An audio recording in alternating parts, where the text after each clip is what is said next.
Yo tenía 27 años, una carrera brillante y una vida entera por delante, hasta que me quedé dormido en el sofá de casa y desperté fuera de mi cuerpo, viendo mi propio cadáver. Lo que sucedió en los siguientes minutos cambió todo lo que creía saber sobre la muerte. Mi nombre es Darío Lemus Ibarra, y lo que voy a contarles no es ficción ni producto de mi imaginación. Es el testimonio real de cómo dejé el mundo físico una noche de octubre, sin despedidas, sin preparación, sin siquiera saber que esos serían mis últimos momentos como ser encarnado. Tenía 27 años, era abogado criminalista en uno de los despachos más prestigiosos de Ciudad de México y vivía con la certeza arrogante de que tenía décadas por delante para construir el imperio profesional que tanto ambicionaba. Esa última noche comenzó como cualquier otra en mi rutina implacable. Había pasado 14 horas en las oficinas del despacho Montalvo & Asociados, ubicadas en el piso 23 de una torre corporativa en Avenida Reforma. Estábamos cerrando un caso de fraude fiscal que había consumido los últimos 4 meses de mi vida, un cliente importante, una corporación multinacional cuya reputación dependía de mi capacidad para encontrar las fisuras legales correctas. Recuerdo perfectamente la adrenalina que sentí cuando el juez dio su veredicto favorable aquella tarde. Había ganado. Otra victoria para añadir a mi currículum, otro escalón ascendido en mi ambiciosa carrera. Mis colegas insistieron en celebrar. Fuimos a un bar elegante en la zona rosa, uno de esos lugares donde los ejecutivos van a presumir sus éxitos. Tomé 2 copas de whisky escocés, el más caro de la carta, porque en ese momento sentía que me lo merecía. Las conversaciones giraban alrededor de bonos, de asociaciones, de quién sería ascendido a socio antes. Yo participaba con entusiasmo, calculando mentalmente cuánto tiempo me faltaba para alcanzar ese objetivo. Quizás 2 años más de este ritmo demoledor. Valía la pena, me decía. Todo valía la pena. Salí del bar cerca de las 10 de la noche. El tráfico de Ciudad de México era el de siempre, un caos de luces, claxones y vendedores ambulantes, aprovechando cada semáforo en rojo. Conduje mi Audi gris metalizado hacia Polanco, el exclusivo barrio donde rentaba un apartamento en el 10º piso de un edificio moderno. Era un espacio minimalista, con ventanales amplios que daban vista a las luces de la ciudad. Muebles de diseñador, una cocina que apenas usaba, estantes llenos de códigos legales y libros de derecho que proyectaban la imagen de éxito que yo quería transmitir. Lo primero que hice al llegar fue aflojar mi corbata italiana y quitarme los zapatos Oxford, que me habían estado torturando los pies todo el día. La ciudad brillaba allá abajo, millones de vidas moviéndose en sus propias órbitas, ajenas completamente a la mía. Tomé mi celular y vi 5 llamadas perdidas de Lucía, mi novia, mi Lucía. Habíamos estado juntos desde la universidad, 6 años de una relación que ella describía como amor verdadero y que yo, en mi interior, veía más como una compañía cómoda en medio de mi ascenso profesional. La llamé por videollamada. Su rostro apareció en la pantalla.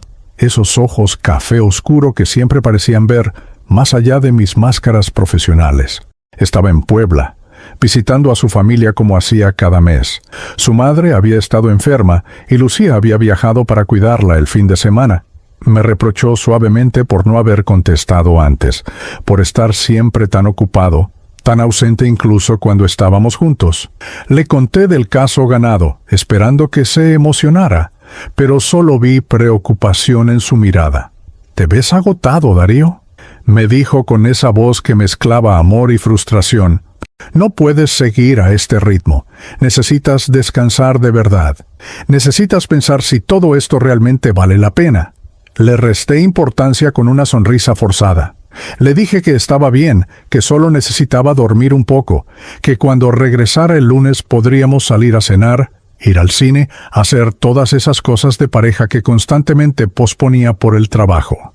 Le dije, «Te amo», antes de colgar, palabras que pronuncié con sinceridad, pero sin la profundidad que ella merecía. No sabía que esas serían las últimas palabras que le diría en vida. Después de la llamada, una fatiga extraña se apoderó de mí. No era solo el cansancio normal de un día largo, era algo más profundo, más visceral, como si cada célula de mi cuerpo estuviera pidiendo a gritos un descanso que yo había negado sistemáticamente durante meses. Había estado durmiendo 4 o 5 horas por noche, alimentándome de café y comida rápida, ignorando las señales que mi organismo me enviaba constantemente. Me dejé caer en el sofá de cuero gris del salón, diciéndome que solo cerraría los ojos unos minutos antes de trasladarme a la cama.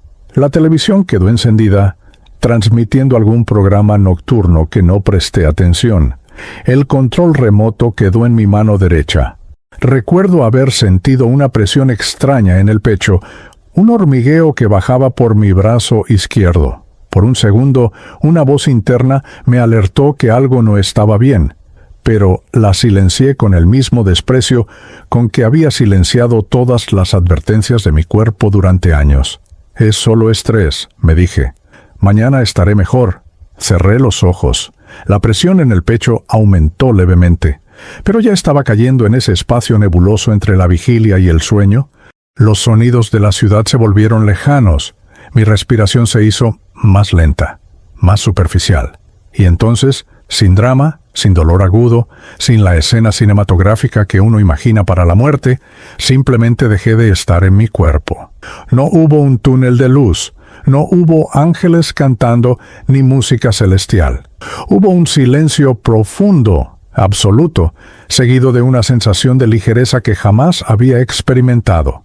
Fue como quitarse una armadura pesada que hubiera estado cargando toda la vida sin saberlo. Por un momento, solo fue paz, pura, inexplicable paz.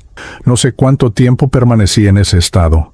El tiempo, como lo conocemos los vivos, había dejado de existir para mí. No había relojes, no había urgencias, no había plazos que cumplir. Solo existía esa sensación de flotar en una oscuridad que no era aterradora, sino reconfortante, como el vientre materno debe ser para un bebé.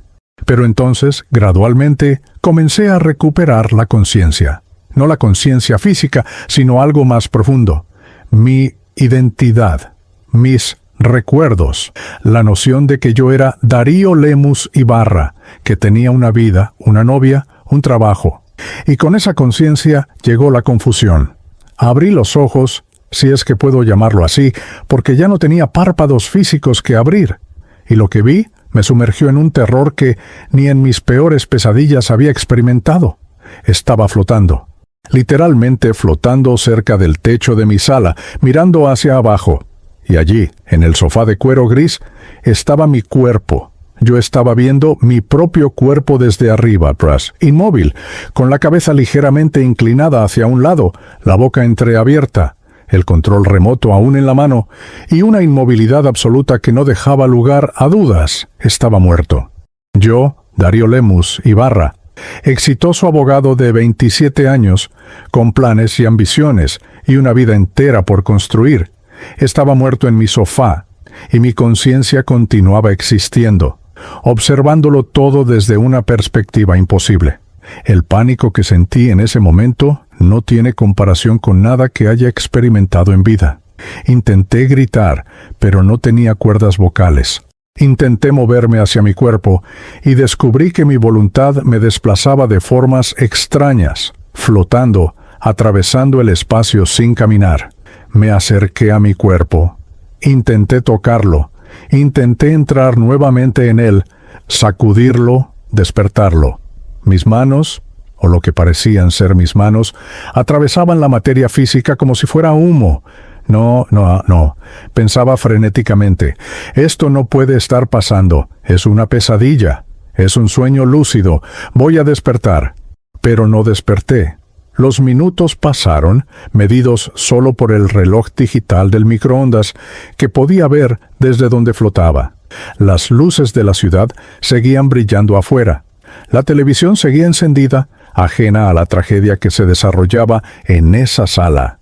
Y yo, el verdadero yo, La esencia de quien había sido Darío Lemus Ibarra estaba atrapado en una realidad que desafiaba todo lo que había creído sobre la existencia. Esa fue mi última noche como ser vivo. Una noche que comenzó con éxito profesional y terminó con el final más inesperado. Una noche que me enseñaría que la muerte no es el fin de la conciencia, sino apenas el comienzo de un viaje que nadie está verdaderamente preparado para emprender. Las primeras horas después de descubrir mi propio cadáver fueron un torbellino de negación, pánico y confusión absoluta. Flotaba en mi sala como una presencia sin peso, incapaz de interactuar con nada del mundo físico, pero absolutamente consciente de cada detalle de mi entorno. Podía ver, podía pensar, podía sentir emociones intensas, pero mi cuerpo yacía inerte en ese sofá de cuero gris, cada vez más pálido bajo la luz artificial del apartamento. Intenté todo lo que se me ocurrió. Grité con todas mis fuerzas, aunque ningún sonido salió de mí. Traté de empujar objetos, de encender y apagar luces, de hacer cualquier cosa que pudiera alertar a alguien de lo que había sucedido. Nada funcionaba. Mis manos espectrales atravesaban todo como si yo fuera menos que aire. La frustración se convirtió en desesperación, y la desesperación en un miedo primordial que me consumía por completo. El reloj del microondas marcaba las 3:47 de la madrugada, cuando finalmente acepté que esto no era una pesadilla de la cual despertaría. Esto era real. Había muerto. Mi vida, con todos sus planes meticulosamente trazados, todas sus ambiciones cuidadosamente cultivadas, había terminado en un instante, sin aviso, sin oportunidad de despedirme, sin posibilidad de arreglar las cosas que había dejado pendientes. Pensé en Lucía. Dios mío, Lucía.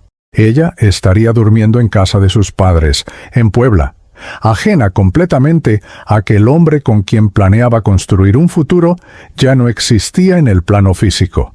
¿Cómo se enteraría? ¿Quién la llamaría? ¿Cómo sobreviviría al golpe de esta noticia? La culpa me atravesó como un cuchillo al recordar todas las veces que la había hecho sentir segunda prioridad, todos los planes cancelados, todas las conversaciones interrumpidas por llamadas de trabajo.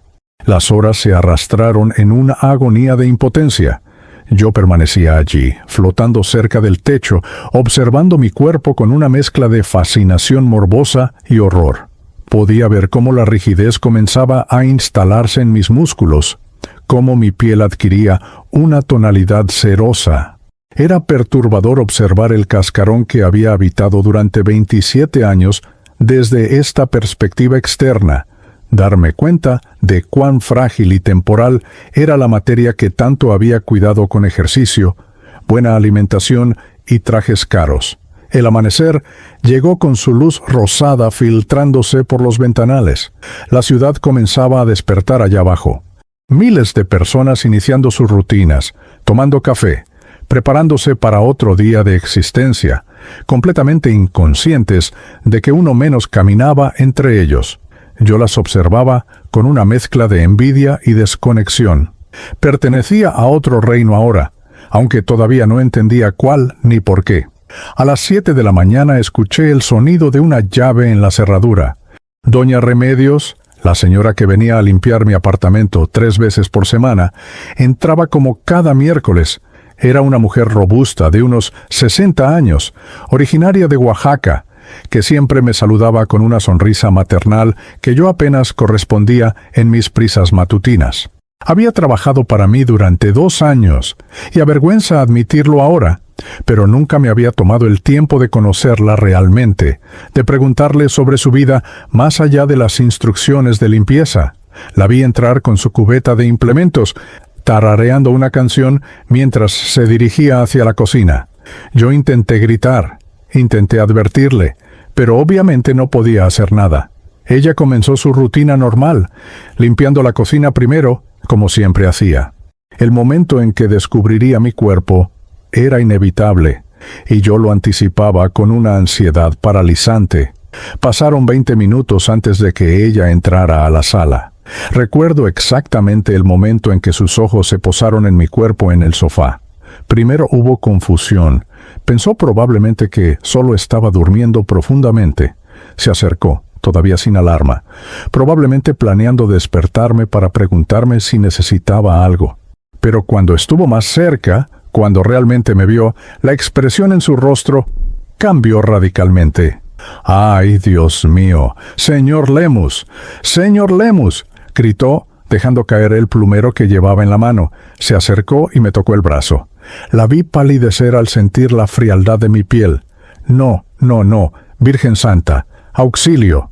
La vi sacar su celular con manos temblorosas, marcar el número de emergencias.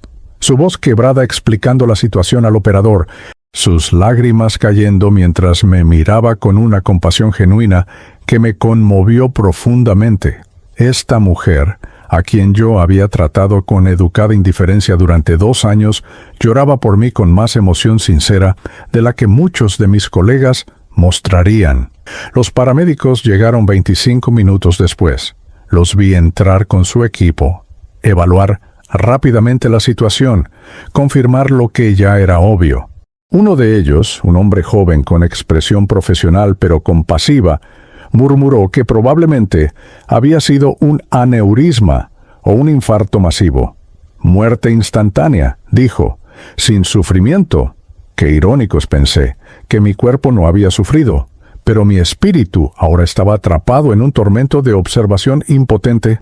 Llamaron a la policía como protocolo en casos de muerte súbita en personas jóvenes. Vi llegar a los oficiales, hacer sus preguntas rutinarias a doña Remedios, inspeccionar el apartamento buscando signos de violencia o sustancias. Revisaron mi celular, encontraron el nombre de Lucía como contacto de emergencia. El momento en que uno de los oficiales marcó su número fue devastador para mí. Aunque no podía escuchar lo que ella decía al otro lado de la línea, podía imaginar perfectamente su reacción. El oficial hablaba con voz baja, profesional, pero claramente incómodo con la tarea de comunicar esta noticia. Vi cómo anotaba algo, probablemente la dirección de los padres de Lucía en Puebla. Después de colgar, lo escuché comentar con su compañero que la novia estaba en camino, que llegaría en unas 3 horas. Se llevaron mi cuerpo en una bolsa negra. Ver eso fue surrealista. Mi existencia física reducida a un bulto en una camilla, transportado como un paquete hacia la morgue donde me harían una autopsia. Yo lo seguí, descubriendo que podía moverme a voluntad, aunque de manera extraña. No caminaba, simplemente pensaba en estar en un lugar y de alguna forma me desplazaba hacia allí, flotar, atravesar paredes, ver el mundo desde ángulos imposibles. Todo se estaba convirtiendo en mi nueva normalidad aterradora. Estuve presente cuando le informaron a Lucía oficialmente en el Instituto de Ciencias Forenses. La vi llegar con los ojos hinchados de tanto llorar durante el viaje desde Puebla, acompañada por su hermano mayor, un hombre llamado Fernando, que siempre había sido amable conmigo en las reuniones familiares. La expresión en el rostro de Lucía cuando confirmaron mi identidad me destrozó de maneras que no sabía que eran posibles estando muerto. Ella se desplomó, literalmente cayó de rodillas en el piso frío de la morgue, sollozando con un dolor tan visceral que sentí como si me estuvieran arrancando el alma, aunque ya no tenía una en el sentido físico. Intenté abrazarla, consolarla, decirle que estaba allí, que mi conciencia continuaba, que de alguna forma sobreviviría a esto. Pero mis brazos espectrales la atravesaban sin que ella sintiera nada. Su dolor era real y absoluto, y yo era completamente impotente para aliviarlo. Los días siguientes fueron una tortura de presenciar el duelo de quienes me conocieron. Mi apartamento se convirtió en un lugar de reunión improvisado para colegas del despacho que expresaban sorpresa e incredulidad. ¿Era tan joven?, decían. Tenía tanto futuro por delante, comentaban. Algunos parecían genuinamente afectados. Otros, noté con cierta amargura, ya estaban calculando mentalmente quién heredaría mis casos, quién ocuparía mi oficina. El funeral se realizó 3 días después en una funeraria elegante de Polanco. Lucía había insistido en algo íntimo, solo familiares cercanos y amigos verdaderos. Había más gente de la que esperaba, pero también noté ausencias significativas, socios del despacho que siempre habían sido demasiado ocupados para asuntos personales, enviaron coronas de flores caras, pero no aparecieron en persona. La jerarquía de prioridades que yo mismo había practicado en vida ahora se reflejaba en mi propio funeral. Lucía estaba sentada en primera fila, vestida de negro, sostenida por su familia. Durante la ceremonia, ella se levantó para hablar. Su voz temblaba, pero era clara. Habló de nuestros años juntos, de los sueños que habíamos compartido, de los planes que nunca se cumplirían, pero lo que más me impactó fue cuando dijo, con lágrimas corriendo por sus mejillas, Darío trabajaba tanto porque quería darnos un futuro seguro, pero ahora entiendo que el futuro nunca está garantizado. Desearía haberle dicho más veces que lo único que realmente necesitaba era más de su tiempo, más de su presencia. El éxito profesional no significa nada cuando pierdes a la persona que amas. Sus palabras me atravesaron como flechas de fuego. Cada sílaba era un espejo que reflejaba las prioridades equivocadas que había tenido, el tiempo desperdiciado en ambiciones vacías mientras descuidaba lo único que realmente importaba, las conexiones humanas genuinas, el amor, la presencia consciente en la vida de quienes me importaban. Permanecí junto a mi ataúd durante toda la ceremonia, invisible para todos, pero completamente presente. Vi caras que no había visto en años, amigos de la universidad que habían viajado desde otras ciudades para despedirse. Vi a mis padres, separados desde mi adolescencia, sentados en lados opuestos de la sala, unidos solo por el dolor de haber perdido a su único hijo.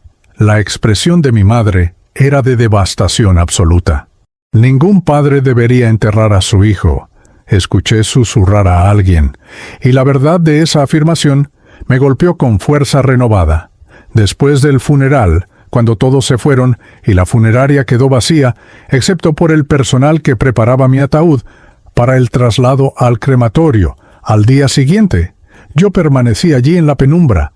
Estaba exhausto, aunque no en el sentido físico. Era un agotamiento espiritual, emocional, existencial. Había presenciado mi propia muerte desde el otro lado. Había visto el impacto de mi ausencia en el mundo que había dejado atrás y estaba completamente perdido sobre qué vendría después. Fue en ese momento de absoluta soledad y desesperación cuando apareció él. No de manera dramática, no con luces celestiales ni trompetas, simplemente, de un momento a otro. Ya no estaba solo. Había otra presencia en la habitación, y por primera vez desde mi muerte, esa presencia podía verme realmente. Era un hombre, o al menos tenía la forma de un hombre, de edad indeterminada. Su apariencia era translúcida pero definida, vestido con ropa simple que parecía de otra época. Sus ojos eran profundos y amables, llenos de una compasión que me hizo querer llorar. Si es que los espíritus pueden llorar. Darío Lemus Ibarra, dijo con una voz que no era exactamente sonido, sino que resonaba directamente en mi conciencia. Mi nombre es Natanael Cifuentes. He venido a guiarte en estos primeros pasos de tu nueva existencia. Sé que estás confundido, asustado, perdido, pero no estás solo. Nunca lo has estado, ni siquiera ahora. Por primera vez desde mi muerte, sentí algo parecido a esperanza. La presencia de Natanael Cifuentes trajo consigo una calma que no había experimentado desde mi muerte. No era una paz completa, sino más bien el alivio de un náufrago que finalmente ve tierra después de días a la deriva. Alguien podía verme, alguien podía comunicarse conmigo, alguien entendía lo que estaba atravesando. Ya no estaba completamente solo en este limbo aterrador entre dos mundos. ¿Qué me está pasando?, le pregunté con una urgencia desesperada. ¿Por qué sigo consciente? ¿Por qué puedo ver y pensar si mi cuerpo está muerto? ¿Esto es el infierno? ¿Es el purgatorio? Natanael me observó con una paciencia infinita, como un maestro ante un estudiante confundido. Esto no es un castigo, Darío, es simplemente la continuación natural de la existencia. La muerte del cuerpo físico no es el fin de la conciencia, sino una transición. Lo que eres realmente, tu esencia, tu espíritu, tu alma, como quieras llamarlo, es inmortal. El cuerpo era solo el vehículo temporal que usabas para experimentar el mundo material. Sus palabras tenían sentido de una manera que desafiaba todo lo que había aprendido en mi educación formal, pero que resonaba profundamente con algo instintivo dentro de mí. ¿Y ahora qué? ¿Qué se supone que debo hacer? Ahora comienza un proceso que todo espíritu debe atravesar después de desencarnar, explicó Natanael con serenidad. Un proceso de comprensión, de revisión, de aprendizaje. Has dejado el mundo físico, pero antes de poder avanzar hacia planos superiores de existencia, debes entender la vida que acabas de vivir. Debes verla no desde tu perspectiva limitada como ser encarnado, sino desde una perspectiva más amplia, más verdadera. Me condujo lejos de la funeraria. No caminamos en el sentido tradicional, sino que simplemente nos desplazamos a través del espacio de maneras que mi mente aún luchaba por comprender. Las leyes físicas ya no aplicaban. Las distancias eran relativas. El tiempo mismo parecía fluir de manera diferente. Llegamos a un lugar que no puedo describir con precisión usando lenguaje humano. Era como una sala inmensa pero sin paredes definidas, iluminada por una luz que no provenía de ninguna fuente visible, donde el silencio era absoluto pero no opresivo. Aquí realizarás tu revisión de vida, anunció Natanael.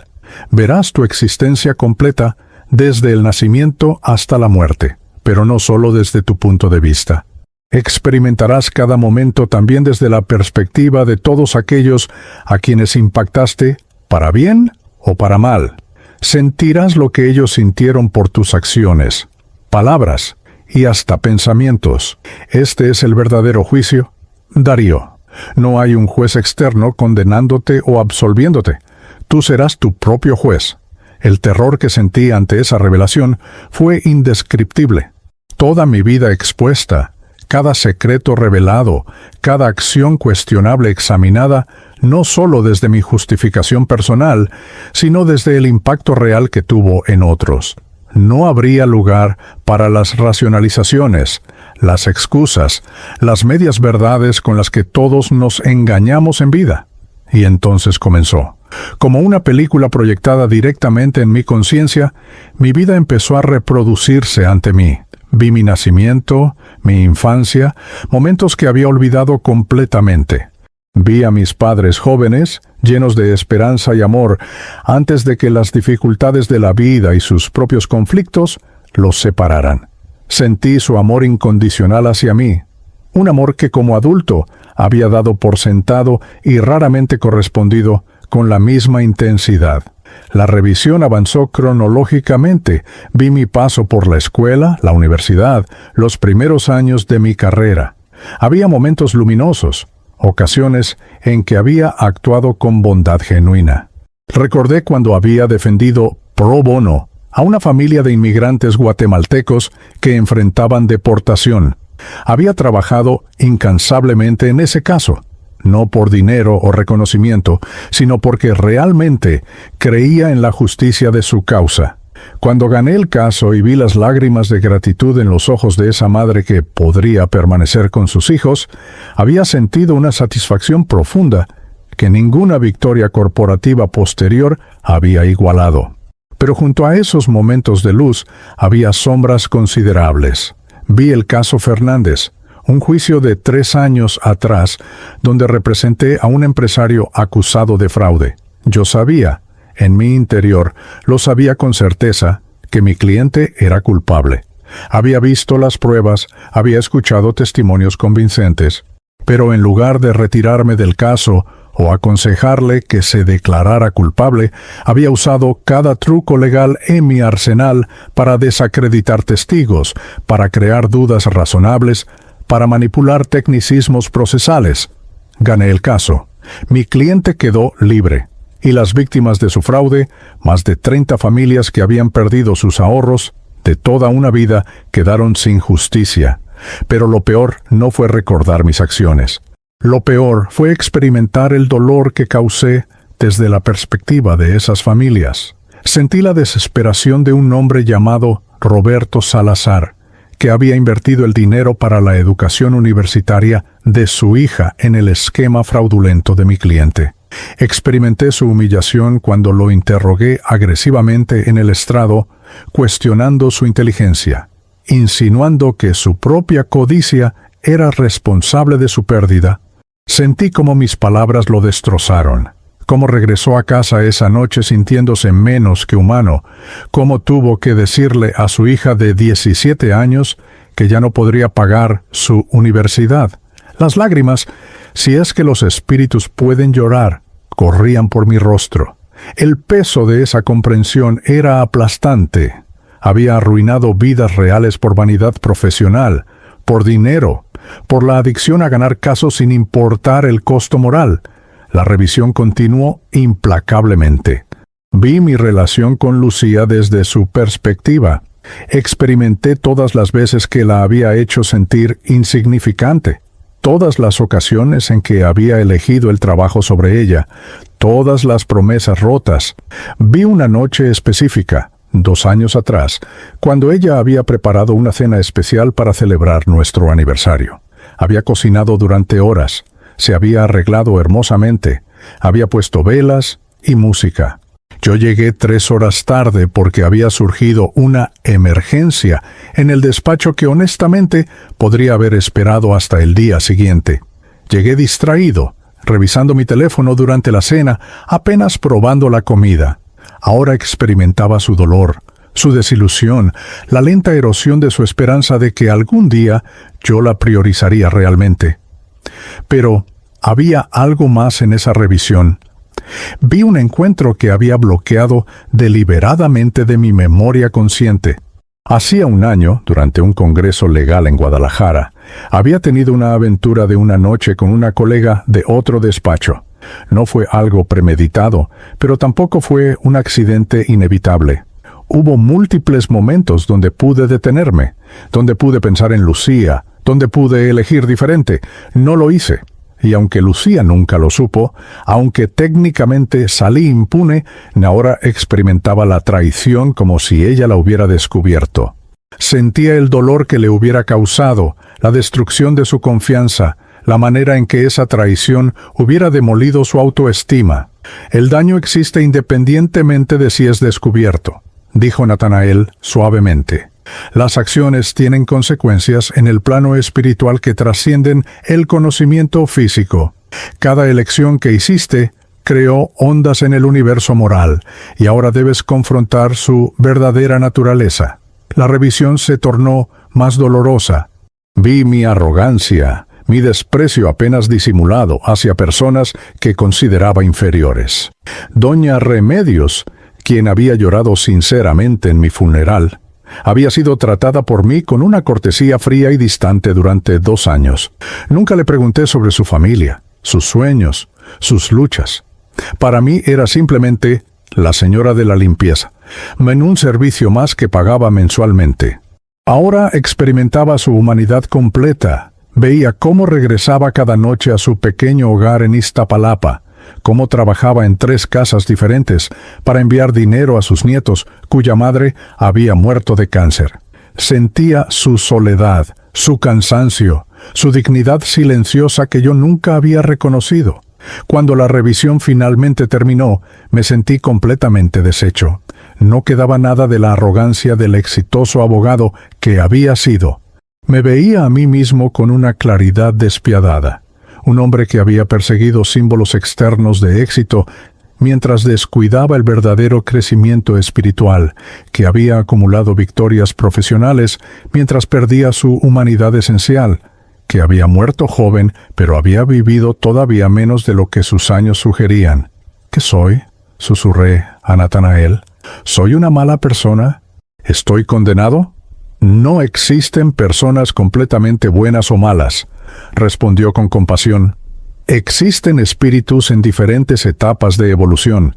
Tú tomaste decisiones equivocadas. Sí. Causaste dolor, sí. Pero también amaste. También ayudaste. También tuviste momentos de luz genuina. El universo no opera con el sistema binario de cielo e infierno que las religiones humanas han inventado. Opera con leyes de causa y efecto, de aprendizaje, de evolución gradual. ¿Y ahora qué me pasa? ¿A dónde voy?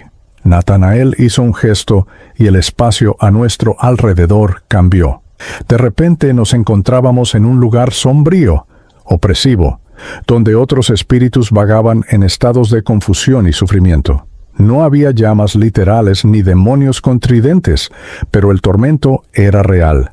Eran espíritus atrapados en sus propias creaciones mentales, en sus obsesiones terrenales, en sus culpas no resueltas. Estas son las regiones inferiores del plano astral, explicó Natanael.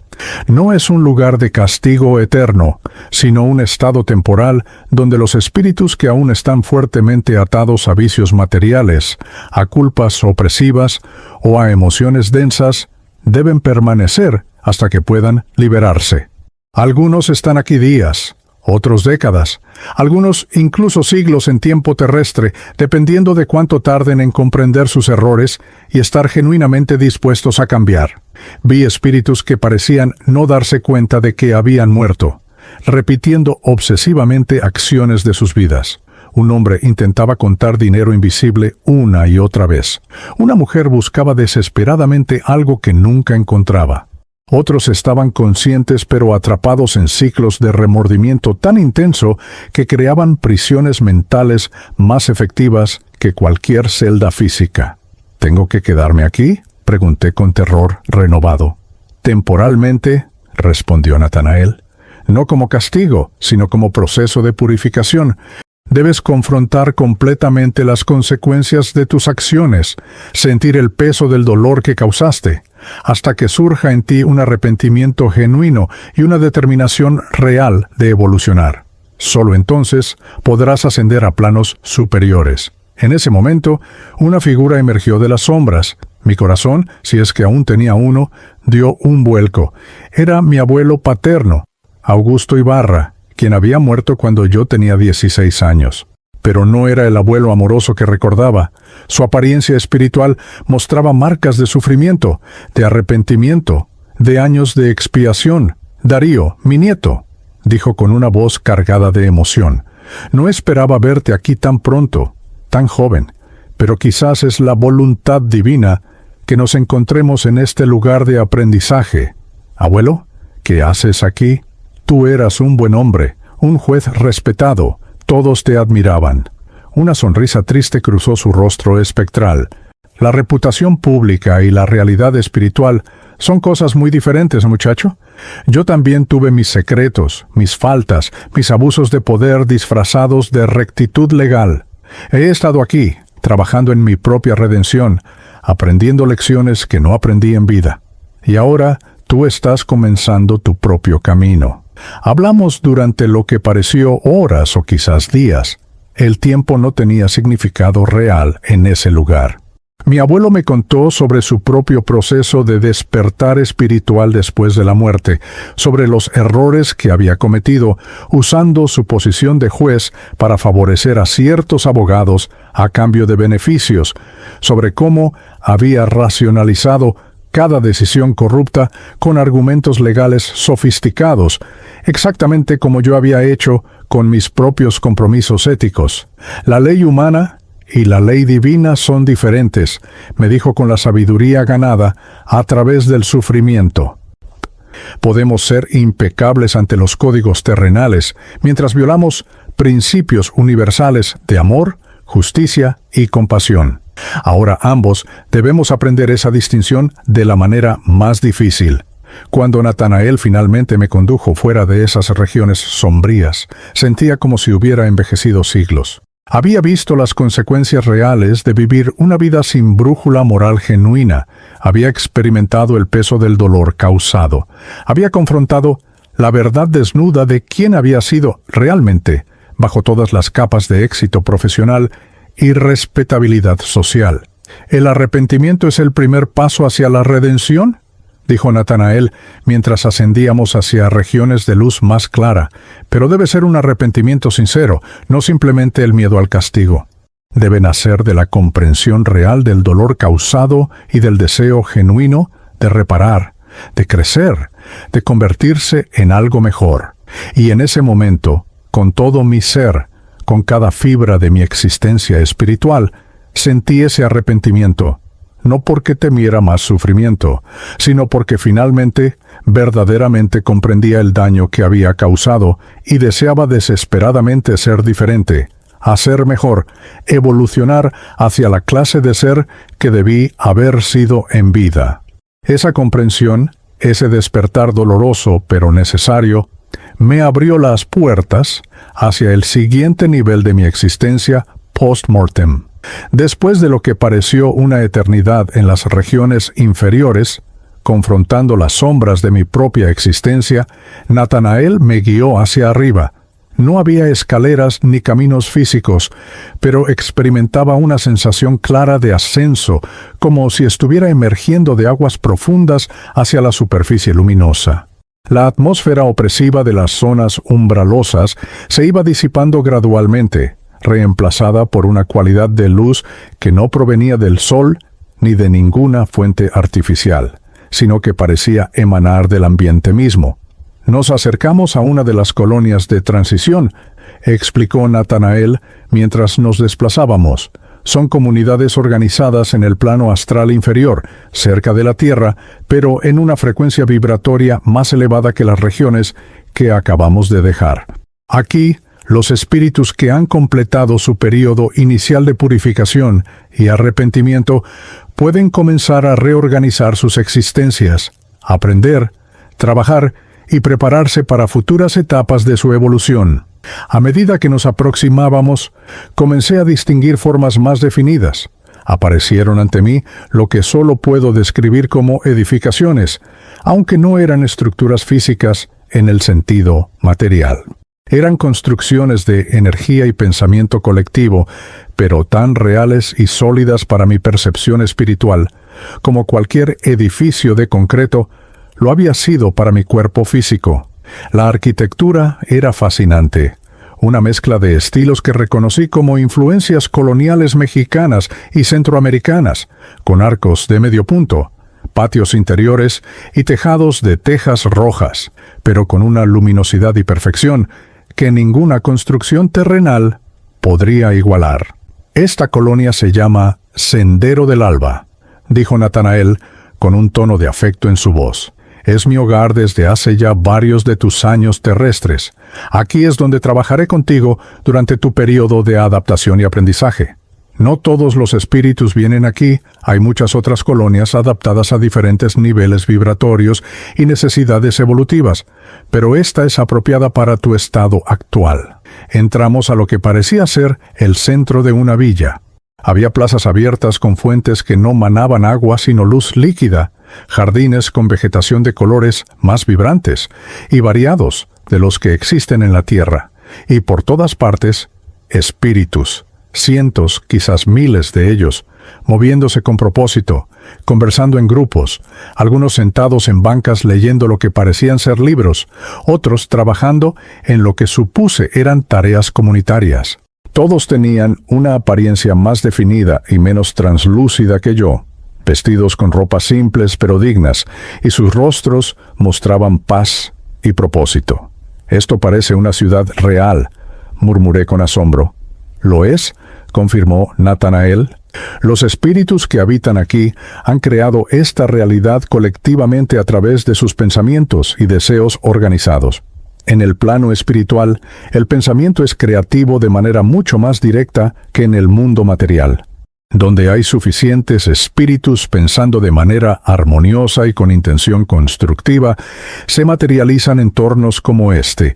Es una ley de la existencia espiritual que aprenderás gradualmente. Me condujo a través de calles que recordaban los pueblos coloniales de México, con sus adoquines y sus fachadas coloridas, pero todo impregnado de esa luminosidad especial. Otros espíritus nos saludaban cordialmente a medida que pasábamos. Algunos me miraban con curiosidad, sin duda reconociendo que era un recién llegado por mi apariencia menos definida y mi evidente desorientación. Llegamos finalmente a una plaza central donde se alzaba un edificio más grande que los demás, con columnas elegantes y una fachada que me recordó vagamente a los antiguos cabildos coloniales. Este es el centro de orientación, explicó Natanael. Aquí es donde los recién llegados reciben instrucción inicial sobre su nueva existencia y las leyes que gobiernan estos planos. Entramos a un amplio salón con techos altos. Había otras almas allí, sentadas en lo que parecían ser bancos de iglesia, todas con la misma expresión de asombro y confusión que yo probablemente llevaba. Un espíritu de apariencia venerable, con una energía que irradiaba sabiduría y autoridad benevolente, estaba al frente, dirigiéndose al grupo. Las leyes que gobiernan esta dimensión son diferentes de las que conocieron en la Tierra, estaba diciendo.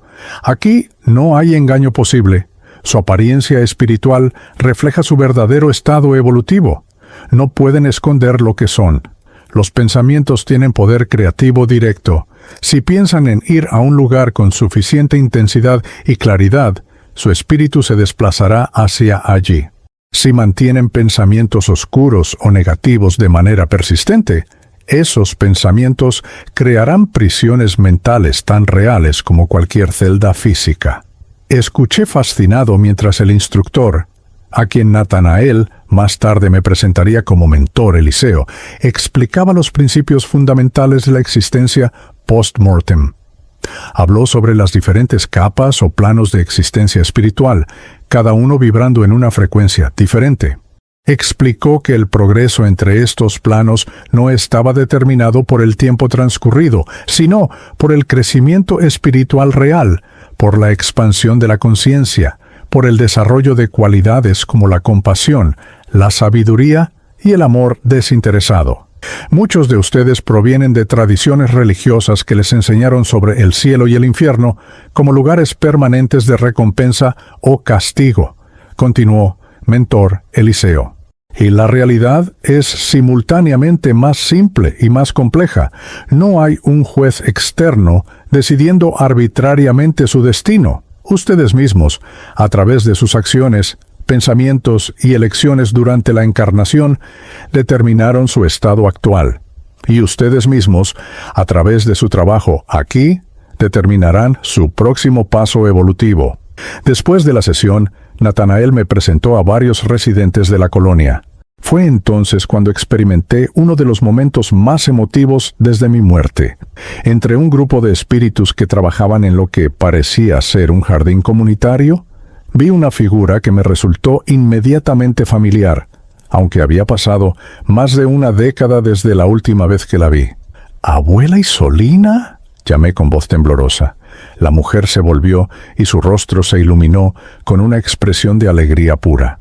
Era mi abuela paterna, la madre de mi abuelo Augusto, quien había muerto cuando yo tenía 16 años.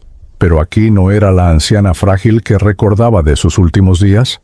Aparentaba tener quizás 50 años, vital y radiante, aunque definitivamente reconocible como la mujer que había llenado mi infancia de cariño y historias. «Darío, mi niño querido», exclamó, acercándose rápidamente. Por primera vez desde mi muerte, experimenté algo similar a un contacto físico cuando ella me abrazó. No era exactamente como abrazar un cuerpo sólido, pero había una sensación definida de presencia, de calidez, de conexión tangible. No esperaba verte aquí tan pronto, tan joven, pero qué alegría poder reencontrarte. Lloré, si es que los espíritus pueden llorar, en sus brazos. Te extrañé tanto, abuela. Hay tantas cosas que quería decirte, tantas cosas que pasaron después de que te fuiste. Lo sé, mi amor, lo sé, me consoló con ternura. He estado observándote desde aquí cuando las circunstancias lo permitían. Vi tu graduación de la universidad, vi tu éxito profesional, también vi tus luchas, tus errores, tus momentos oscuros, pero siempre estuve enviándote amor, aunque no pudieras percibirlo conscientemente. Me presentó a otros espíritus en su grupo de trabajo. Uno de ellos me sorprendió particularmente, mi tío Heriberto, el hermano menor de mi padre, quien había muerto en un accidente de motocicleta cuando yo tenía apenas 5 años. Mis recuerdos de él eran vagos, solo imágenes fragmentadas de un hombre joven y alegre que me hacía reír. Aquí estaba ahora, con una madurez y serenidad que no había alcanzado en su corta vida terrestre. «Primo», dijo con una sonrisa cálida, aunque técnicamente era mi tío, «bienvenido a este lado. Sé que todo es confuso y abrumador ahora, pero te acostumbrarás. Todos lo hicimos. Durante las siguientes semanas, si es que puedo usar términos temporales terrestres para describir el transcurso del tiempo en esa dimensión, fui introducido gradualmente a la vida en Sendero del Alba. Había una estructura comunitaria organizada con diferentes sectores dedicados a diversas actividades. Existía un área de estudios donde espíritus más avanzados enseñaban sobre leyes universales, historia cósmica y principios de evolución espiritual. Había talleres donde se practicaban habilidades como la proyección del pensamiento, la creación mental consciente y la sintonización con diferentes frecuencias vibratorias. Descubrí que mi abuela Isolina trabajaba en el sector de acogida, ayudando a recién llegados que venían traumatizados o confundidos. Muchos espíritus llegan aquí después de muertes violentas o inesperadas, ¿me explicó? Están desorientados, asustados, a veces ni siquiera aceptan que han muerto.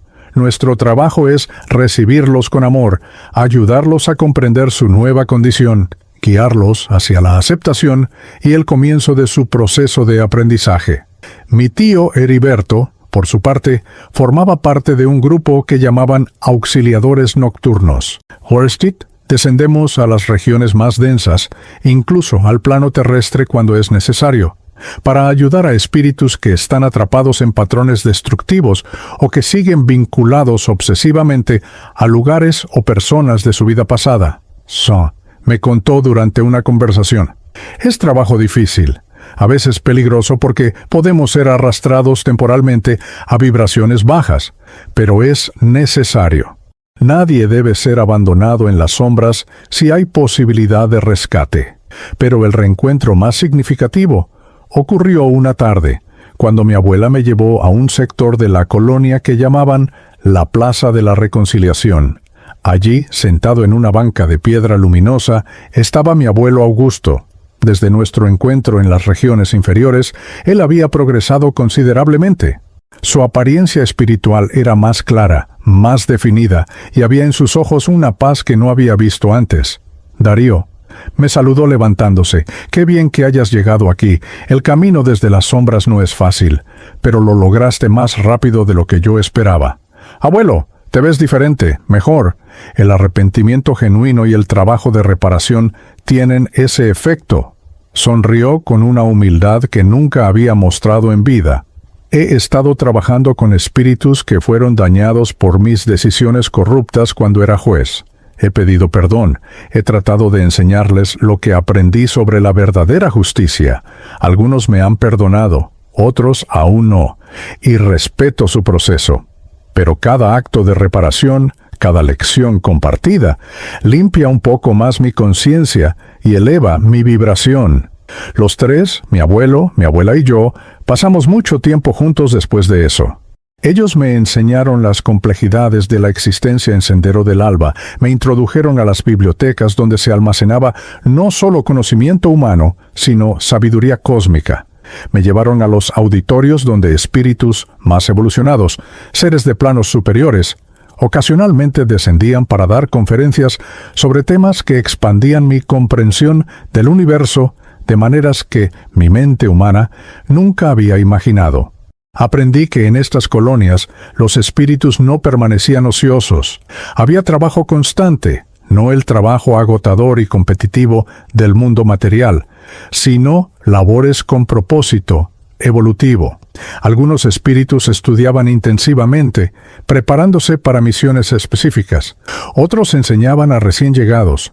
Muchos, como mi tío, participaban en operaciones de rescate de almas perdidas. Había también quienes se especializaban en influenciar positivamente el plano terrestre, inspirando ideas creativas a artistas encarnados, susurrando intuiciones a científicos, protegiendo a seres queridos que aún vivían. El universo es un organismo vivo, me explicó Mentor Eliseo durante una de sus clases, y cada espíritu, sin importar su nivel evolutivo, tiene un papel que jugar. Ustedes están aquí no solo para aprender y crecer personalmente, sino para contribuir al bien mayor. Esa es la verdadera ley del amor universal. Todos estamos interconectados, todos dependemos unos de otros, todos progresamos juntos. También aprendí sobre la reencarnación, un concepto que en vida había descartado como superstición oriental. Aquí era enseñado como ley natural de evolución, que la vida física es una escuela aún, explicaba Mentor Eliseo. Una sola vida no es suficiente para que un espíritu aprenda todas las lecciones necesarias, desarrolle todas las cualidades requeridas, expíe todos los errores cometidos. Por eso reencarnamos múltiples veces, cada vida ofreciendo nuevas oportunidades de aprendizaje, nuevos desafíos específicamente diseñados para ayudarnos a superar nuestras debilidades particulares. ¿Entonces volveré a nacer en la tierra?, pregunté con una mezcla de curiosidad y aprensión. Eventualmente, sí, respondió Natanael, pero no inmediatamente. Primero debes completar tu trabajo aquí, consolidar las lecciones aprendidas, desarrollar las cualidades que descuidaste en tu última encarnación.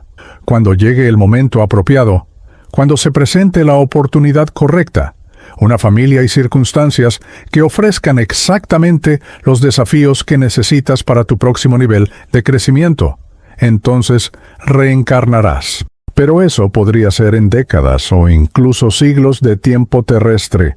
Pasé lo que sentí como meses en Sendero del Alba, aunque el tiempo fluía de manera diferente allí.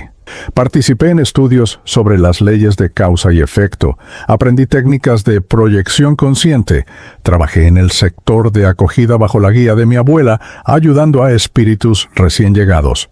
Comencé también a trabajar en lo que llamaban reparación kármica, intentando de alguna manera compensar el daño que había causado en vida. Una de mis tareas era asistir a espíritus de abogados y jueces terrenales durante sus horas de sueño, cuando sus espíritus se desprendían temporalmente de sus cuerpos. Trataba de inspirarles ideas sobre verdadera justicia, sobre la importancia de ver a los seres humanos detrás de los casos, sobre las consecuencias espirituales de manipular la ley para servir intereses personales en lugar de la verdad. Y lentamente, muy lentamente, sentía que algo en mí estaba cambiando fundamentalmente. El Darío arrogante, materialista, obsesionado con el éxito externo, estaba muriendo incluso más completamente que mi cuerpo físico había muerto. En su lugar, emergía alguien nuevo, alguien más humilde, más compasivo, más consciente de las verdaderas prioridades de la existencia. Pero aún había una cosa que anhelaba hacer, un círculo que necesitaba cerrar antes de poder avanzar completamente. Necesitaba comunicarme con Lucía, necesitaba que ella supiera que yo continuaba existiendo, que el amor no moría con el cuerpo, que había esperanza más allá de la tumba. Y fue entonces cuando Natanael me dijo que había llegado el momento de intentar algo extraordinario, la psicografía, la comunicación directa con el mundo de los vivos a través de un médium preparado.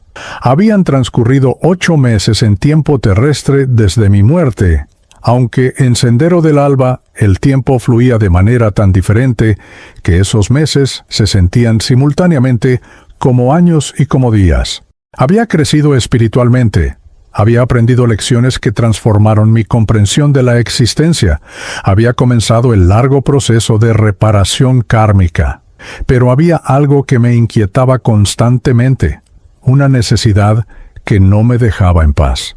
Comunicarme con Lucía, hacerle saber que yo continuaba existiendo, que no había desaparecido en la nada, que el amor que compartíamos no había sido destruido por la muerte de mi cuerpo.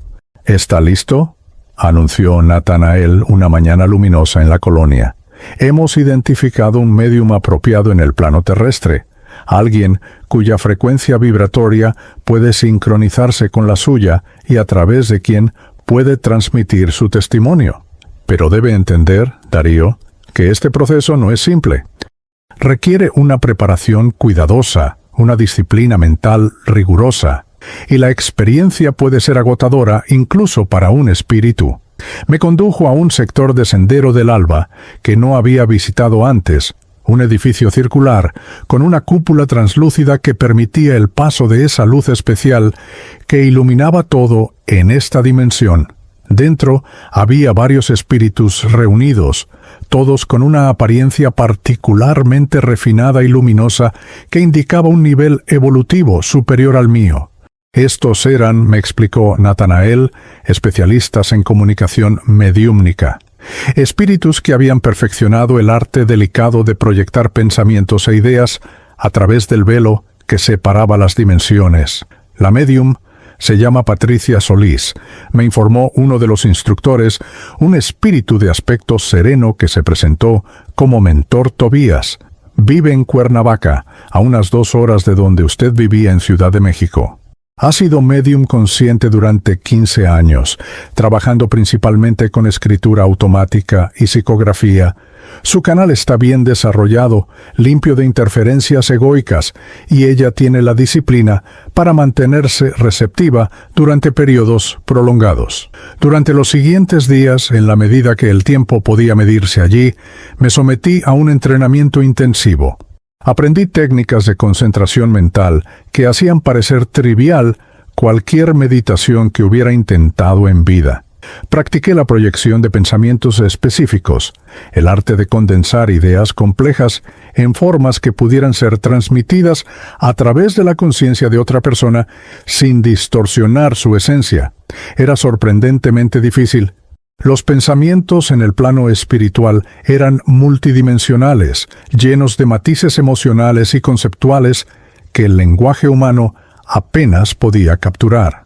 El mayor desafío, me advirtió mentor Tobías, es que usted debe transmitir sus ideas a través de las limitaciones del vocabulario, las experiencias y las creencias de la médium.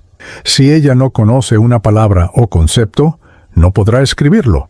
Si tiene prejuicios religiosos o filosóficos fuertes, esos filtrarán su mensaje. Es como tratar de tocar una sinfonía compleja en un piano que solo tiene la mitad de las teclas. Finalmente, llegó el momento. Natanael y mentor Tobías me escoltaron a lo que describieron como una sala de proyección, un espacio especialmente preparado para facilitar la conexión entre dimensiones. Otros espíritus estaban presentes para asistir, creando con sus pensamientos concentrados una especie de campo energético que facilitaría mi descenso vibratorio hacia el plano físico y la conexión con la médium. Recuerde, me instruyó Natanael, debe mantener su propia identidad y conciencia, mientras se fusiona parcialmente con la conciencia de Patricia.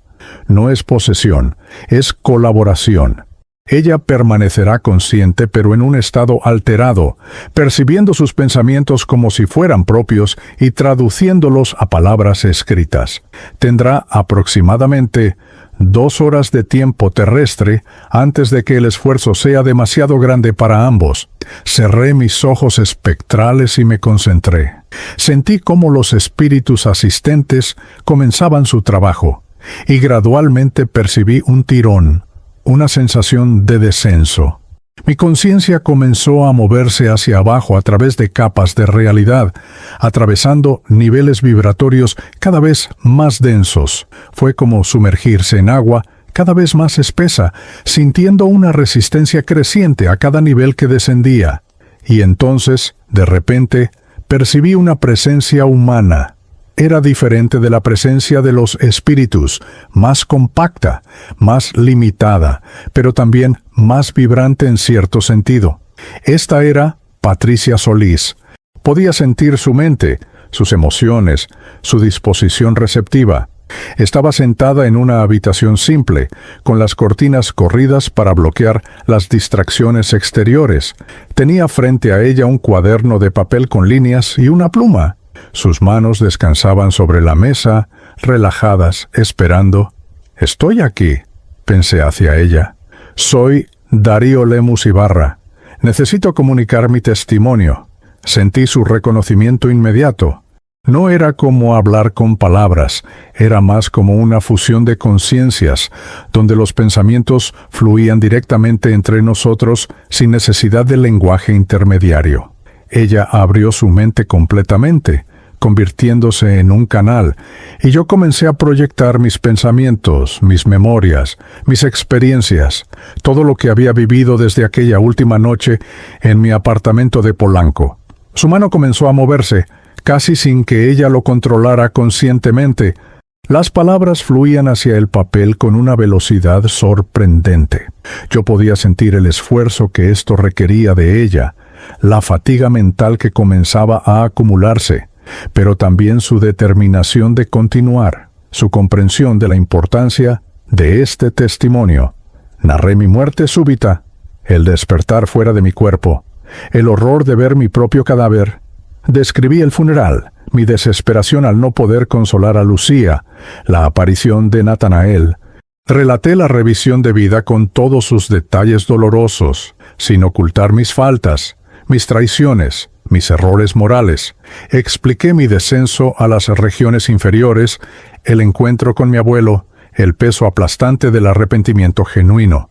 Y luego describí Sendero del Alba, la estructura organizada del plano espiritual, los reencuentros con seres queridos, las lecciones aprendidas, la preparación para futuras reencarnaciones.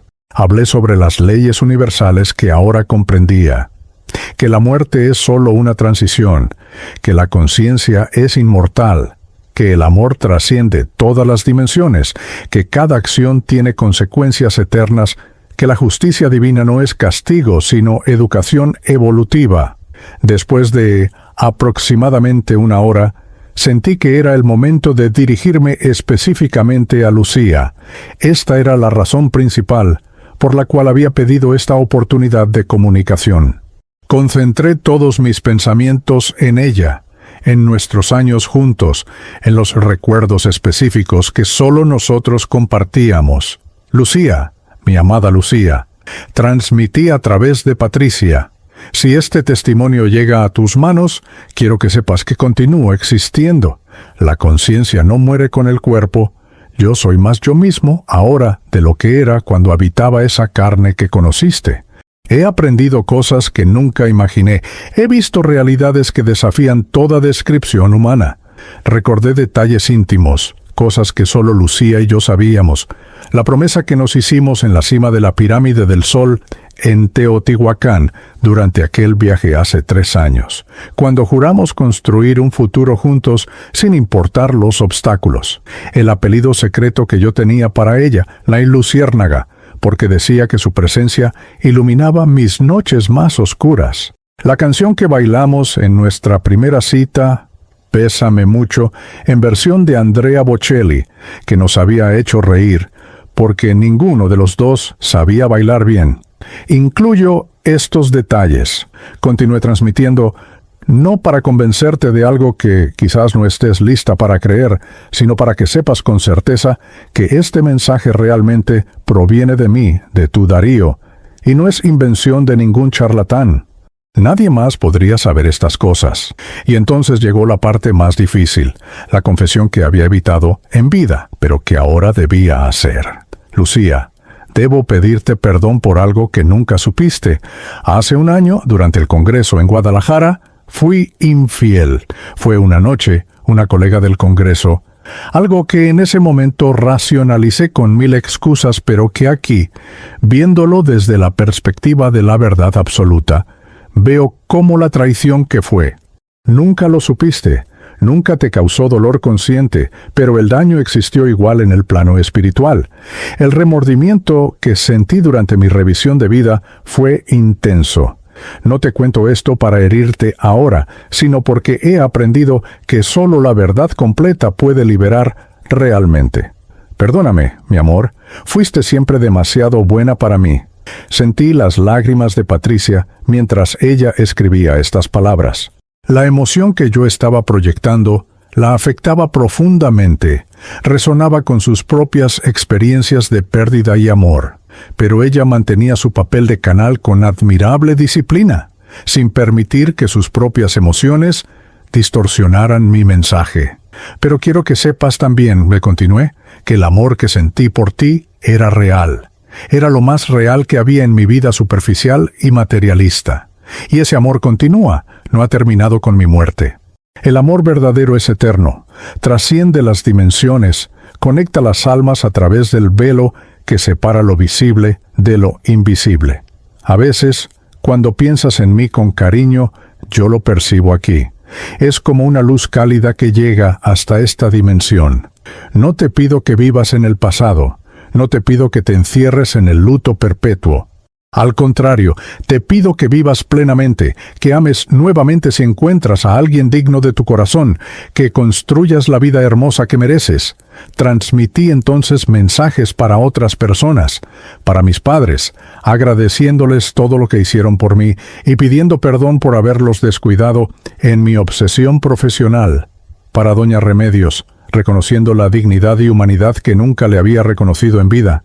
Para mis colegas del despacho, advirtiéndoles que el éxito profesional sin brújula moral es una victoria vacía que cobra su precio en el plano espiritual.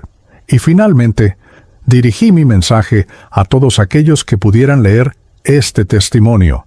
La muerte no es el final. Declaré con toda la convicción de mi experiencia directa. Es solo un cambio de estado, como el hielo que se derrite en agua o el agua que se evapora en vapor. La esencia permanece, solo cambia la forma. Ustedes no son sus cuerpos, son conciencias inmortales habitando temporalmente vehículos físicos para aprender lecciones específicas en la escuela, que es la vida material. Cada acción importa, continué, cada palabra, cada pensamiento, cada intención, todo deja una huella en el universo espiritual. No porque haya un Dios vengativo llevando cuenta en un libro celestial, sino porque la realidad misma está estructurada según leyes de causa y efecto que operan con precisión matemática. Lo que siembras, cosecharás, no como castigo, sino como consecuencia natural. El odio genera sufrimiento, el amor genera elevación, la mentira crea prisiones, la verdad libera, la avaricia esclaviza, la generosidad expande. No desperdicien sus vidas, imploré pensando en mi propia existencia truncada. No pospongan el amor, la compasión, la búsqueda de significado real, el dinero que acumulen, los títulos que obtengan, el prestigio que construyan. Todo eso se quedará en la tierra cuando mueran. Lo único que llevarán consigo es lo que hayan aprendido, lo que hayan amado, lo que hayan contribuido al bienestar de otros. Esa es la única riqueza verdadera. Podía sentir que mi tiempo se agotaba. La conexión con Patricia estaba comenzando a debilitarse. Ella estaba exhausta, y yo también sentía un tirón que me jalaba de regreso hacia Sendero del Alba. Tenía solo unos minutos más. Vivo ahora en una comunidad espiritual llamada Sendero del Alba. Expliqué rápidamente. Aquí estudio, trabajo, me preparo para una futura reencarnación. Cuando llegue el momento apropiado, cuando se presenten las circunstancias correctas, volveré a nacer en la tierra. No sé cuándo será en su tiempo. Podría ser décadas o siglos. No recordaré conscientemente esta vida como Darío Lemus, pero las lecciones aprendidas estarán integradas en mi espíritu. Quizás seré un juez que practica la verdadera justicia, o un abogado que defiende genuinamente a los oprimidos. Tendré oportunidades de corregir los errores que cometí, de desarrollar las virtudes que descuidé. Y algún día, después de muchas vidas, después de mucho aprendizaje y crecimiento, espero evolucionar lo suficiente para ascender a planos superiores de existencia, dimensiones de luz y amor que ahora apenas puedo imaginar. Ese es el destino de todos los espíritus: evolución infinita, crecimiento eterno, aproximación gradual hacia la perfección que algunos llaman Dios y que yo ahora comprendo es más un estado de conciencia que una entidad antropomórfica. La conexión se estaba rompiendo. Las últimas palabras que logré transmitir fueron: no teman a la muerte, vivan con amor, actúen con integridad, busquen la verdad. Nos encontraremos todos nuevamente, en esta dimensión o en otras. La existencia continúa siempre, en formas cada vez más elevadas. Este es mi testimonio, Darío Lemus Ibarra, desde el otro lado del velo, que sirva de consuelo, de advertencia, de inspiración para todos los que aún caminan la tierra. La vida continúa, el amor perdura, la conciencia es eterna. Y con eso sentí cómo era jalado bruscamente de regreso. La conexión con Patricia se cortó. Ascendí rápidamente a través de las capas de realidad, sintiendo cómo la densidad del plano físico se disipaba.